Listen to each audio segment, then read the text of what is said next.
లమ్మ గొప్పియాలో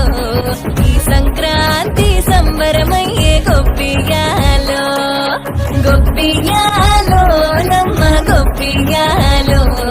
ఆ గోవుల చల్లని దీవెన కనుమ ఉత్సవాలో మురిసే వాకిళ్ళు మై మరిచే ముగ్గుళ్ళు చలి దుప్పటి కప్పిన పల్లెను చేరగ పండగ సందళ్ళు ఓ మెరిసే ముంగిళ్ళు తెగ విరిసే పువ్వుళ్ళు